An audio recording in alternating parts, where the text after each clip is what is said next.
Pandemonium Reigns. South Carolina at Tennessee. Night game in Neyland. Dark mode initiated. Gamecocks, Volunteers. Revenge game should be on. This is Pandemonium Reigns. I'm Dan. He's Mike. We're going to talk about it. We're going to tickle your ears. We're going to be up all in your business. Mike, I'm scared to death. Why are you scared? Vegas has got all the confidence in the world in Tennessee, and the matchup predictor on ESPN has Tennessee 70.4 to 29.6. What in the world? What are you scared about? Because Vegas doesn't know the Volunteers. Let's just be honest. Does Vegas know anything? Vegas doesn't know the Volunteers. Vegas knows something. They got the Volunteers at minus 12 with an over-under of 63. God. That number. God. Yeah. Here's why I'm scared. Let's just get into it. Because Spencer Rattler is arguably the best quarterback in this conference right now. Yes, he is. And Xavier Leggett, is that his name? Xavier? Leggett. I think it's Leggett. Yeah, Leggett. He's like, I don't need juice.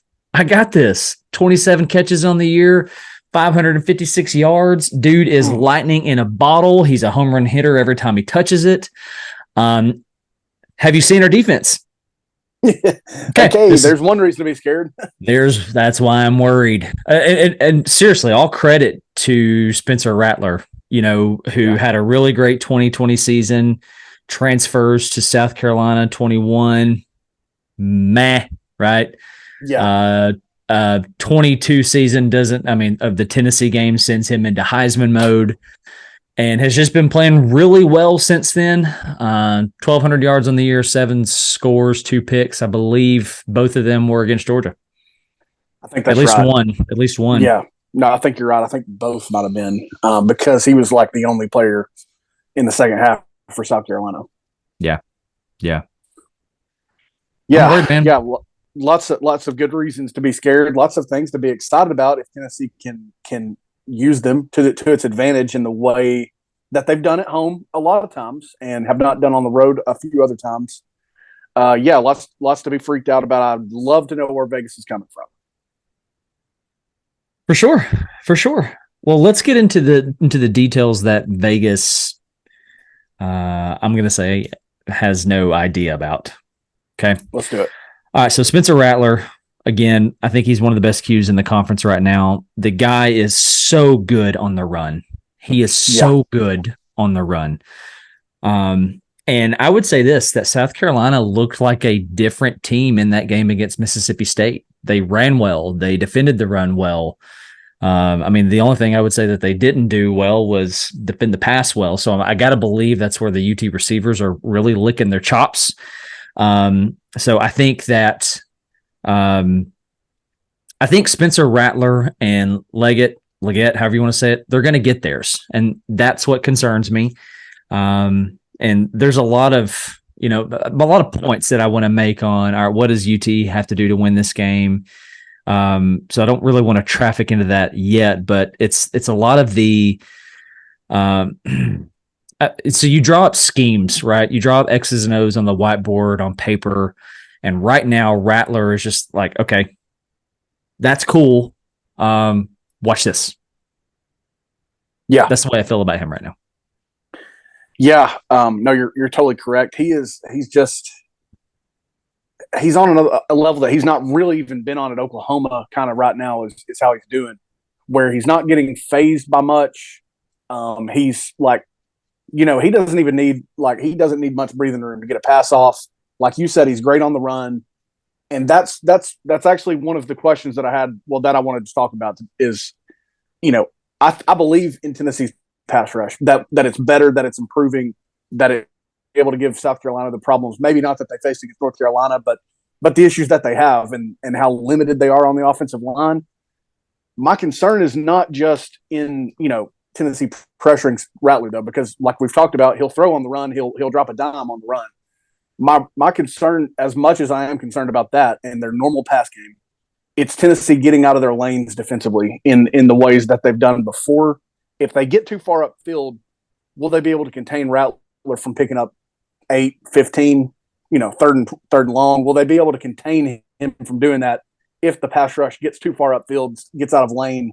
That's my concern more so than it's not more than their actual pass game, but it's just nearly as big. Okay.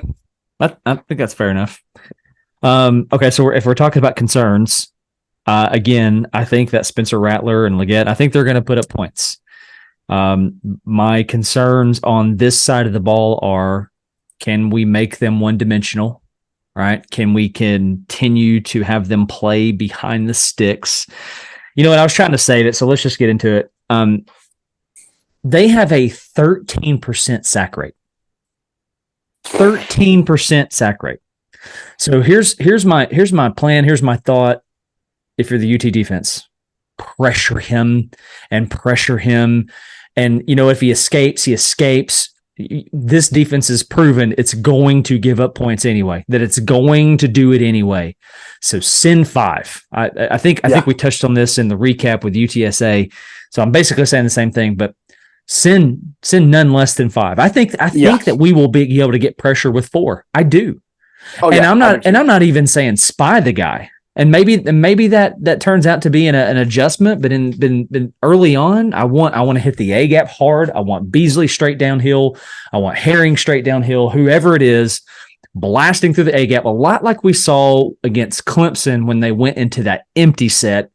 It was basically a sign. Well, you're an empty. I know that Aaron Beasley is coming, right? Yeah.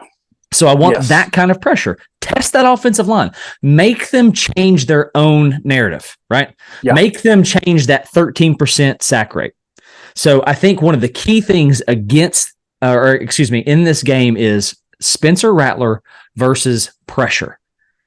But obviously, none of that matters if we don't continue with pressure. I don't want to see this bend and not break defense, because we bend, we break. We bend, we bend, we break. So this is not working. This is not operating. You know what? And another thing, just hinting at our offensive side of the things real quick. What am I trying to say here? Defense just needs to get off the field one way or the other. We cannot allow the other offense to control, not necessarily the time of possession, but just control the game with ball management altogether. We can't score points if we don't have the ball, and our defense can't really stop things anyway. So go get him. Yeah, go get him, because like you just said, Tennessee's not going to control the clock. The interesting thing is that this, of the changes in the game, of first downs, rolling clock, yada yada, of the changes in the game, this could be one of the longer games, definitely for Tennessee so far, because if I'm South Carolina and my leading rusher is the guy that broke out last week against Mississippi State, a senior who literally doesn't have a stat before the season. If that's my leading rusher, and he only narrowly leads Spencer Rattler, he only narrowly leads Decarion Joyner, how much are they going to try to run it? Yeah. I mean, that's fair. I like Tennessee's run defense better at home against an offensive line that is probably not as good as Florida's. The backs certainly are not Florida's backs. So, how much are they actually going to try to run? And if they're, I'm not saying that Rattler's going to be neither here nor there. I think he'll be good, if not great. But if they do put the ball on the ground, the clock's not going to be doing a lot of running. Now, Tennessee, obviously the clock's going to run when we're running our tempo, and it's a handoff up the middle for whatever it is. Now, we're going to have our fair share of incompletion. So I think the clock's going to be spent a lot with, not running in between plays, which, again, I just think it's going to make for one of the longer games that Tennessee's had so far. I don't think it's going to be like Florida when Mertz was, maybe hurt. They were definitely conservative, and the clock is just bleeding away from us. I don't think it's going to be that, unless we do allow them to get up, 2 or 3 scores early or whenever, which I don't see that coming necessarily either. I mean, there's so many matchups that favor Tennessee here. There just are. The stats favor Tennessee here. I think this one's more so than most games. You just got to execute, and you got to take advantage of the matchups and the numbers really that South Carolina has played to so far. Yeah. You're talking about taking advantage of the matchups. I like the UT receiver core versus their entire defense. I like it. 100%. But my question is not there in that regard. My question is, can Joe deliver? I think Joe is going to be feeling a lot of pressure because his best friend got hurt in this game last year. His roommate, this is how his Tennessee career ended. And I don't think that Joe is an idiot. I think he knows that the fan base really, really wants this one. Oh, yeah. I think he's going to be feeling a bit of pressure. So my question is not on the receivers, is can Joe do it? And I'm going to come back to the tempo thing again. If we don't execute a tempo and we get into the look at me on the sideline deal, I don't like it. I don't think our offensive line can hold up even against a mediocre South Carolina, front. I don't like it.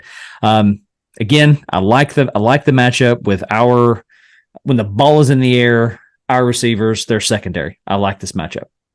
Yes. But can Joe can Joe do it? And is this one of those games where, with it being earlier in the season, did we look over Florida and do we have more to let loose against a South Carolina? You know what I'm saying? I don't know. I will say this though. I don't want to get too off track here. This stadium on Saturday night, it might see its full potential. Yeah, I mean, it really might. It's going to be every bit of, I think, Ole Miss 2021 because, think about the feeling towards Lane Kiffin. Well, it's probably right there versus South Carolina and what they did in 2022 overall. You know what I mean? Can it reach what it was against Alabama? I mean, that was Alabama, and you're approaching your first win in 15 years. I don't know how sustainable that is, but I think the place is going to be a ticking time bomb, waiting for not anything big, just any success. I mean, tackle for loss, a sack, a pass broken up, a first down, an emphatic first down. I don't know. It's going to take nothing for the lid to come off. If there was a lid on top of Neyland Stadium, it's going to be a madhouse. Think about Kentucky with the black jerseys last year. Think about South Carolina with the black jerseys the year before and in 2009. It's going to be a ticking time bomb. And I think that's what the coaching staff really needs to just get in there, get on their A game. They know how to scheme it up. Players execute it, and the place is going to go bananas. Yeah, that's a great point. I hadn't thought about that. The fact that it's probably not going to take a whole lot. I mean, it could be as simple as a TFL of some sorts, or just running through the T altogether. Oh yeah, which is encouraging because Virginia, Austin Peay, first half of Florida, not a lot of emotion, right? Not a lot of energy. So if you don't get up for this one, I mean, your wood's wet. Yeah. I mean, you've got issues if you don't get up for this one. Like, I don't know why you're honoring your ticket if you're going in there and you're not going to be, out of your mind. Yeah. I think another big thing with the defense is, and we're asking a lot because they just haven't proven very much in some time. But so we're asking a lot, but think about how good Rattler but their offense was in the red zone when Tennessee traveled there last year. The one that comes to mind is Rattler running around for a minute and a half back there before throwing it in the end zone. So if we're bending, if our defense is bending, they're moving the ball. Are there field goals in the red zone? Is that an option? Can we deliver that? You know what I mean? Take a chance of. We've been great at pressuring kicks this year. Can we block a kick? We've blocked a punt. We've tipped a punt. We've blocked a kick. Are these things an option? Can you bend and not actually break for 6 points? Is that a thing? Yeah. I think there's a lot of opportunity here. I just don't know how it's going to play out, and I'm with you. I'm very nervous about the opportunities. The whole thing with the stadium and really just the whole narrative. This is an opportunity for Joe Milton to win over the fan base in its entirety. I mean, unanimous, because I don't care. Okay, let's start over. You could talk to different Tennessee fans, and you're going to get a mixed message on Joe, right? Yeah. Love him, hate him. You're going to find both. Indifferent, you're going to find both. Hendon Hooker, you're not really going to find differences. The golden child, right? The 21st century savior of this program. Okay. Yes. So if Joe can go into this with this stadium on fire and play well. I think all he has to do is just play well. If he can be large in part responsible for the reason that we win this game, I think he can change the entire narrative out on him from a Tennessee fan perspective, right? He can win back a lot of the fan base. I totally agree. I think it's a legacy game because of the nature of the loss last year for Joe, especially with losing Hendon last year and the magnitude. It's not that South Carolina ever is your biggest game, but they smoked you last year. You do not want to lose this game. Sit around, have a bye week, host a good Texas A&M team, even though they're without their quarterback QB1. You don't want to do that. You don't want to play those games because there will not be any stopping the Nico talk. There won't be any stopping any of the negativity that you can imagine. I mean, and again, it's on a regular year, it's not like a South Carolina loss is the end of the world, but their wins in Neyland Stadium are like 2017, 2011, mediocre Tennessee teams. They don't beat good or above average Tennessee teams in Neyland Stadium. They just don't. Right. So these are the reasons that this game is bigger. And again, last year just being the poop cherry on top of it. It's a legacy moment for anyone that makes the plays for Tennessee to get that revenge. And even if that's in the form of a close win, not a 63 to, you name it. Right. Let me touch on that for a second. So I don't think Heupel is getting fired if he comes out on a loss of this game. No. However, I do think you have a very pissed off fan base. You have a very pissed off fan base, right? And what scares me about that is this is one of the games where whether it be a Tennessee blowout, a Tennessee close win, a South Carolina blowout, or a South Carolina close win, I think they're all on the table. Yeah. But if you lose this game, the one that you were supposed to win, the one that you have had circled, since Hendon went down. I'm not before the game was over. Since Hendon went down, the fan base has had it circled. I'm worried and concerned that, and I'm serious. Does Heupel, did he circle this? Do our players have this circled? Has Heupel tried to alter the message to the team like it's just another game? Because that's what he's telling the media. It's just another one, right? The past is the past, whatever. But if you lose this game, I'm not saying you're on the hot seat, but you're now staring in that direction. Yeah. And more so, you're just eliminating goodwill that you've built up because you had an infinite supply of goodwill built up. Before South Carolina last year, there would have been, you name it. He could have crapped the bed all year this year. Then you lose that game. A lot of things change, but you're just losing more goodwill if you toy around and lose this game. Because I say toy around because I think if you play an above average game, this team can be beat. You just can't give up 60. You can't have a third quarter like you did against UTSA. And there's an asterisk there because Joe was banged up. So how is he health wise? I hope he's 100%. I would think he's pretty close to 100% if he kept playing in that game. Mm-hmm. But we saw how the third quarter played out nonetheless.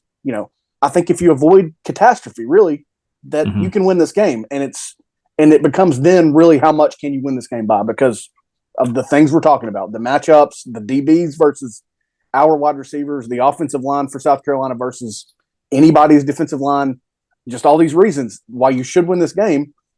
And again, I think you're just pooping away goodwill that you've built up if you lose it.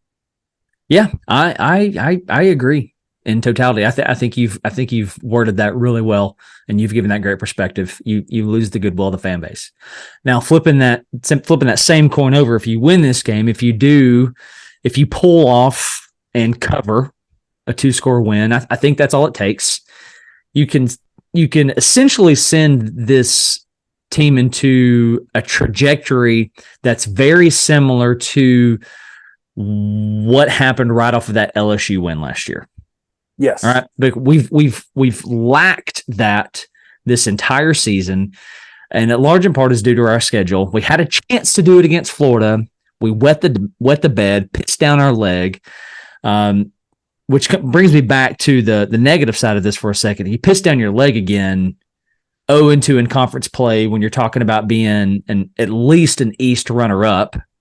Now that's probably out of the picture, I think, because now you got Florida and South Carolina with advantages over you, and you haven't played Georgia yet. But anyway, you do win this game. I think it sends you into the bye week which could come at a bad time, with a lot of momentum and a lot of mojo going into hosting a Texas A&M that's banged up. It could send you down the right trajectory. Yeah. And Texas A&M is banged up. They're going to play Alabama while you are resting up and recovering, hopefully riding high off of a win, not too high, but hopefully you're riding high off of a win. This is just a huge momentum game. You can still back any bit of goodwill that you lost last year. Going back to that phrase for a minute, you can just pile up a little bit more of that if you win, and especially if you do so comfortably. But yeah, you're right. I think the last thing that Tennessee and Heupel and the players can afford is another pee down the leg type of game. Yeah. And I think, and all the talk that we've had about the defense, I think that would truly have to come from the offense to have that type of game. I mean, you'd have to have, again, a quarter where you can't complete a pass or you can't run for 2 or 3 yards. And I think that would lead you down that path, but so many reasons why you should. For sure. I think more than anything, what I want to see, and I want to see it from the jump, it really has nothing to do with schematics, which I do want to touch on that here momentarily. I just want to see us pissed off. I really just want to see us pissed off. I want to see us with an engine that won't shut off, pissed off. You know what? Hit Spencer. He got the ball out. I don't care. Hit him. I mean, don't do anything stupid that's going to cause a penalty, but anytime he drops back, I want him hit. Hit him. Make him dread being in Knoxville this night. I mean, make him like, what's the you let them remember the night they played the Titans. You know what I'm saying? Yeah. I mean, cheesy, but you get my point. So I think that's what I want to see more than anything. Just be pissed off. But with that said, what could essentially the cause and effect of that is you could see some miscues. Emotion is so high, energy is so high. You blow a coverage. You try to take his head off so you don't wrap up. Which, there's some potential miscues if the energy is that high. Yeah, completely. So here's a couple of things that I would like to see. I think it would be very good. I don't know if I'd call it wise, but I think it would be very good to have some zone read option stuff where Joe gets the opportunity to keep it and that presents itself and he does keep it. That should open up things more in the run game. The run game for us since the hiring of Josh Heupel is what has set the tone for the tempo. And if we can't run against them, I'm going to tell you that we're in trouble. But however, the statistics should tell you that a 4 to 4.5 yard per carry is very much a viable option. It could probably go as high as 6. Anyway, so I want to see some run attempts with Joe, and not even design QB runs like draws or anything like that, which we've tried to do and has not been there. But more like what we saw against the opener against UTSA. He pulled it. I'm almost under the impression with that play, by the way, that Joe decided that on his own, that he went rogue. Watched it 100 times. That might be actually a designed run on a handoff, and he says, skirt, watch this. I'm going to read this end. If he bites, I'm going. And dude hit up to like a speed of 21.3 MPH up there. Okay. If you ever come across those accounts that are like, here's the fastest players in college or the pros on the weekend, Leggett was the first on that slant that he just gassed Mississippi State. Yeah. Joe's like a 1.5 miles per hour behind him. Like he's not far behind. And it's so funny because he was talking about a tire blowing out around the 20. And I'm like, bro, you could have walked from the 20. What are you talking about? Yeah, it looks like he actually gained another gear when he hit it right around that yard marker. And I want to throw in real quick. Here's what I want from his running perspective. Nothing that feeds towards the center of the field. Get him on the outside. Think back to Pitt, the earliest memories that we have of this era, and he's running the outside. And that was a draw. Think about the play against UTSA. I want it running outside. I do not want it running into the mass of humanity because we've not seen our offensive line open up great running lanes in a few weeks, really since Virginia, minus a player or two here or there.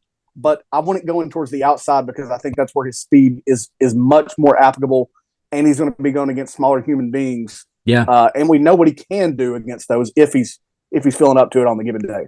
Yeah, I like that because it gives him an opportunity to get out of bounds and not suffer some kind of hit, which I believe we said in the last episode that Joe is a little prone to injury. Yes, he is. So yeah, man, I'm totally with you on that. So in regard to that, picking right up off of that, I want to see the tempo. This is our DNA. I want to see the tempo. I don't care that it puts the defense right back on the field because I do think that if you do what we're talking about and you just pressure the heck out of him, then I don't know that it makes that much of a difference. So tempo and not only that, dude, like it's game 5. It's game 5. Yeah. So, and if I see Joe looking to the sideline a lot, I am going to come back to the question, okay, is this Cooper Mays? But I'm going to have a hard time going, dude, you just don't get it, do you? You really just don't get it. So, nonetheless, you said you had some questions you wanted to talk about. Hit me. Yeah. We've actually talked through 2 or 3 of them without really even me officially asking you. But the big one that I have left, because I've got another one that it's really just, we've already hit on it too. But the one that I want to talk about is, and you mentioned that we'll get into this too, so it's perfect. Do you see anything changing too much schematically? Do we go back to targeting somewhat more of the middle of the field with some digs or some slants?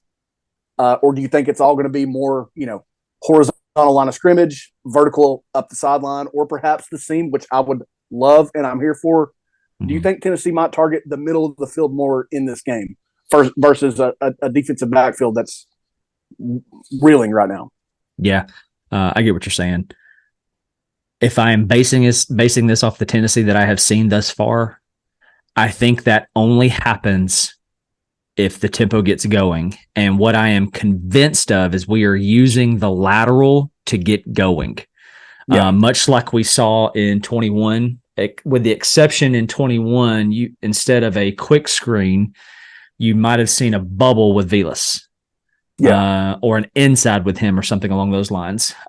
So I do think that to answer your question, I do think that you're going to continue to see a lot of attacking the sideline in some kind of lateral call, quick screen, whatever. But if that can be completed and then we can find a way to run downhill, I do think that opens up things for the seams and the dig routes, which a dig is a longer developing route. So we're going to have time.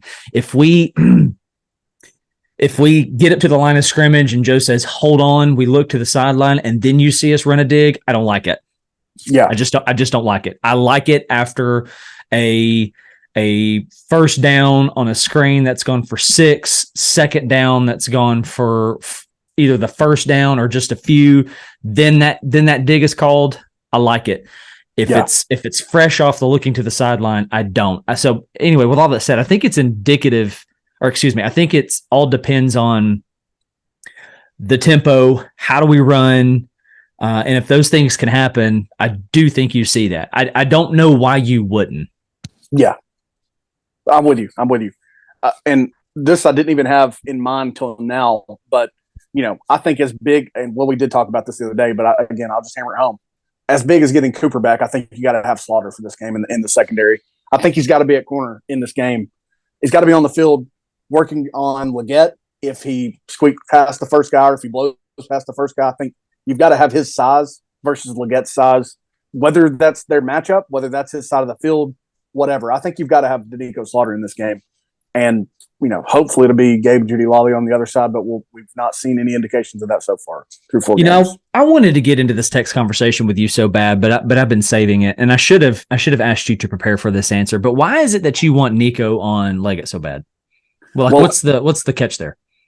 Here's the catch, and this applies to every facet of their game, not just versus Leggett. I want his tackling on the field. And this is so skewed because of the Etienne run in the swamp, but I want his tackling on the field. I don't want any leading with the head, leading with the shoulder. I'm going to hit you. You're going to go down. I want clean tackles that Danico Slaughter is known for. He's a safety playing corner. He's built for the run. He's built for the run after the catch. He's done fairly well, honestly, better than I could have expected, minus a few plays here or there as a cover corner. So, I want those things, especially because I think he might have the best nose for the ball out of Haddon, Burrell. I don't know that much about Judy Lawley yet, but out of the established guys, I want his nose for the football, his IQ. And I think we've missed him. I mean, I think about if it's him coming over to Etienne on that play in the swamp. I don't think he's still running at that point. Okay, so that's a great point. The problem with that is that we're never going to know. My only issue with your perspective here is, and you're not wrong about this. I mean, you I totally get your perspective here. You're basically assuming that Leggett is going to get the catches, and you want to get him on the ground. That's what you're saying. I'm doing more than assuming that Leggett is getting the catches, because hang on, he's got 27. Trey Knox has got 10. DeCarrion Joyner, a running back, has got 12. He's got 15 to 17 more catches than anybody. Yeah. He's got way more than he's got almost 5 times the yards of the next guy. So yeah, I know the ball's going his way. Yeah. So this is why I'm not arguing it. And if Nico is the one, then okay, cool, whatever. But let me tell you why that's not going to happen. It's not going to be to Nico. It's going to be Haddon, because Haddon is our best cover corner, and which is stupid because he doesn't know how to turn his head. So don't be. I won't be shocked if we show a ton of man, because the pressure scenario, correct? Yeah. If we sit back in zone and let things come to us, I might just jump off of this cotton picking ship. All right. Yeah. Or be on the fire Tim Banks train. But I think you'll be on. I think you'll see a ton of one-on-one, man-on-man, which is what South Carolina is going to want, because they're going to like that matchup. But I think it's Haddon. I think Haddon is, hey, wherever you go, I go, bro. Because he is just our best one-on-one cover corner. Now, there's a lot to like about Danico. I put him in the same category as I do Turnage. They're extremely aggressive. Yeah. They don't want you to get the ball in your hand. Haddon just kind of wants to glue to you, and wherever you go, I go, bro. Again, because he doesn't turn his head. So that's the reason we know that. But with a guy like Slaughter, he's going to try to play the ball, which with a guy like Leggett concerns the heck out of me, because he is great with the ball in the air. And if Slaughter doesn't time it well, or turn whoever it might be doesn't time it well, it could go south fast. But this is what we're talking about anyway. Like, apply the pressure. You know what? If they score, we've been allowing it anyway. Get the offense back on the field. Yeah, so, I hear you. Looking back at this game last year, I mean, it looks like Slaughter did play a lot in it. So, I mean, I could be asking, and it could amount to nothing. But well, don't hear me. I'm not saying don't do that. I'm just telling you what I think is going to happen. Yeah. If they decide, hey, it's Slaughter, dude, wherever he goes, this is your job. I'm cool with it. We tried everything else. Like, why the heck not? And you know what? I do think he's one of our better tackling corners. So I'm cool with it. I'm absolutely cool with it. So I'm not arguing it. I'm just saying, here's what I think is going to happen. Yeah. And if I'm South Carolina, I don't care how you run the play in practice. I don't care how you've run it this part of the season. I'm lining Leggett up on Haddon's side. That's what I'm doing. Oh yeah, and maybe we adapt. I highly doubt we will, and we start swapping that. And it's just, if it's Haddon, it's Haddon. If it's Slaughter, he follows him around. Doesn't matter what side of the field. I don't know, but if I'm South Carolina, they're going to create matchups for him. He's almost all they've got. Just to be honest. Yeah, you're not wrong. I mean, we know that Juice Wells is going to be out, which is a bit of a relief. But one of our, not in addition to Wells last year, one of our problems was DeCarrion Joyner, who's going to be in the backfield. Yeah. So, nonetheless, were there any other questions that you had? No? That's it. I mean, I've got down here, and we've basically talked about it, but it is a fast start offensively an option. I mean, think about 2021, South Carolina, Missouri, Pitt. Think about games last year where we started fast, LSU, turnover notwithstanding, Missouri last year. Think about all those games, Bama, we were firing from the very start. If that's ever an option, please bring it to the table tomorrow night or Saturday night, excuse me. For sure. Well, now we have to do the hard part. We got to predict it. And I almost texted you and said, hey, let's not predict. let's stay out of it. Here I am predicting 38-17 over Florida. And you know what? I'm going to say that I was still right because it was all just due to our lack of effort. But whatever. Well, we've said that South Carolina's going to get theirs. They're going to find the end zone. They're going to do it. Wouldn't be surprised if it's close. A 17-14 game wouldn't surprise me. A 41-38 game would not surprise me. Nothing surprises me in this scenario. All right, so let's set the stage. Vols, they're 12-point favorites with the over-under at 63.5. ESPN FBI has got this at 70.4% for the Volunteers. What about Michael Walker? What does he got? Tennessee does not cover. Tennessee does win the game. The score of 34-28. Tennessee wins this game. 34-28? Yes. How does this unfold? Like, give me the narrative. As low of a score as that may be for a shootout, I think that's exactly what it is. The teams are doing exactly what the other has done. If they go and score, I think the other team responds with a score. It could be several punts mixed in there. Could be some turnovers mixed in there. You'd like to think that Tennessee could force some turnovers due to the pressure that should be on Rattler, due to them not being able to run the ball that well against anyone so far. I think these teams are just going to match each other blow for blow. Again, maybe if they're not absolutely lighting up the scoreboard, maybe we're not as concerned about, hey, we've got a score here. Let's take some shots, for punting, doing that thing. But I think it's just going to be back and forth, even though that's not a typical shootout like we've seen from the high players so far. Okay. All right. Well, I'm in agreement with you. I think Tennessee wins, but does not cover. I'm going to put this final at 37-31. The difference is a couple of field goals to separate us from that final score. Again, though, I'll say it again. I can see anything unfolding here. I can see a blowout loss in Neyland Stadium. I absolutely can. As well as Spencer Rattler and company are playing right now. And they got 2 losses under the belt. Well, that's against a really good Georgia and a week 1 opponent in North Carolina. I'm almost going to write that week 1 off. Nonetheless, everybody will be tuning in. 7:30 SEC Network, dark mode initiated in Neyland Stadium. Thank you guys so much for hanging out with us. We're continuing to grow, and it's all because of you. Make sure you hit like, subscribe, follow, push all the buttons. Heck, push our buttons personal at Dan Tucker on Twitter. At what's their Twitter thingy? I forgot. Malker. Getting there right now. 1 second. MALKER_. There you go. Give us a follow on the tweeters as well, or the X. We love you guys. Thanks for tuning in to Pandemonium Reigns. I'm Dan. He's Mike. God bless. Go Balls. GBO.